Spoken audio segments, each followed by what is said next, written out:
You ask Tiger to solve. This deals with linear equations with one unknown. The final result is x equals 23/4. Let's solve it step by step. Group all x terms on the left side of the equation. Subtract 3x from both sides. Group like terms.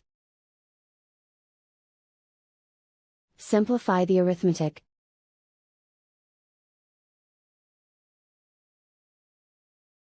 Group all constants on the right side of the equation. Add 23 to both sides.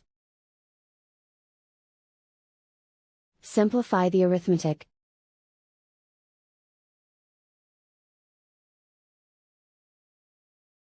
Isolate the x. Divide both sides by 4.